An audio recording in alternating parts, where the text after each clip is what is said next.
Republican Florida State Representative Randy Fine filed the bill, and he joins me now. Representative, thank you for being with us this morning.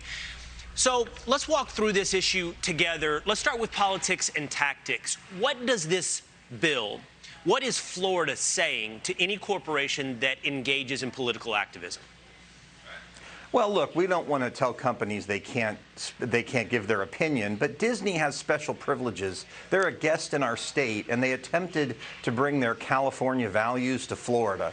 We're not interested in that. And when after this duly elected legislature and duly elected governor signed a bill that's overwhelmingly supported by Floridians, Disney said they were going to make it a priority to overturn that. You don't go to a guest in somebody else's house and then, rain on their parade. And so we said that's a little bit out of line, and here we go. And it's a strong message you have sent. I think I can speak for myself and many others who are watching to say Disney has adopted a very radical political position, and as you point out, turned into an activist in the state of Florida. But on that note, I want to ask you what some of your critics might argue in response. They would say this is the state of Florida choosing to punish political speech. However abhorrent Disney's point of view might be, it is their politically protected, First Amendment protective point of view.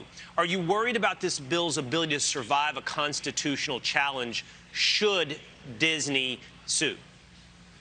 I'm not, because we didn't target Disney in this bill. When Disney kicked the hornet's nest and we started looking at special districts, we realized that there were 6, not just Disney's, that were created before the Florida Constitution was put in place, and they had all sorts of wacky powers. One special district that's not Disney's could tell property owners outside of that government how to use their property. And then Disney's did all kinds of other weird things, like allowing them to build a nuclear power plant or ignore our zoning rules. So we didn't target Disney with this bill. They just elevated the issue, allowing us to realize that there was a problem. Many people have wanted to solve this issue for decades. Disney just had too much political power to fix it. What happened is they alienated Florida voters. That political power went away, and we were able to do something that was, frankly, probably long overdue.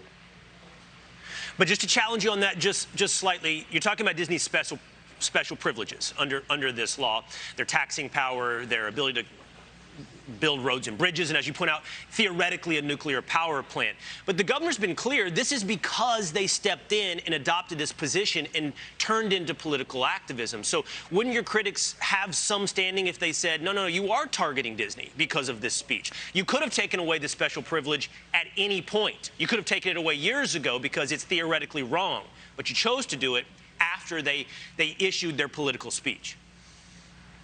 We didn't have the political power to do it. I think that's the difference.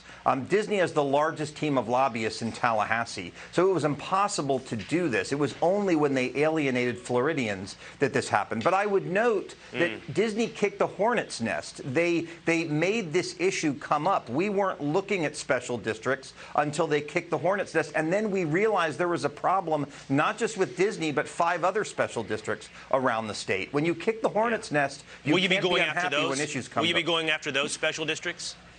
Yes, the bill that the governor signed yesterday dealt with 100% of those special districts, not just Disney. I see. Yes. I see. That's an important clarification. I appreciate you sharing that with us this morning as well. Lastly, what are the effects on the residents in that area, in those 2 counties? Disney is, maintaining all of that infrastructure in those areas. If they lose those special privileges, some have said the taxes are going to go up astronomically for all the residents living in those counties.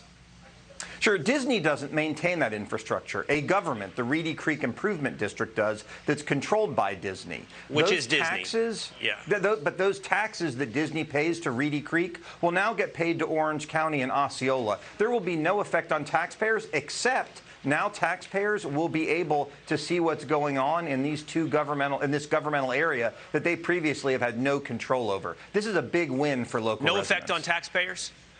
None at all. I've seen some argue that you could see property taxes go up by 25%. In your estimation, not going to happen? This is being argued by the same people who claimed we passed a Don't Say Gay bill in Florida. We didn't do that, and you can see how that worked out.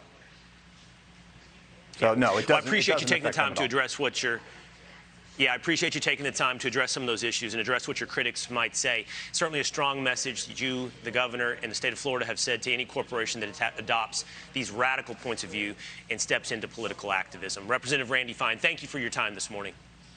Thanks for having me.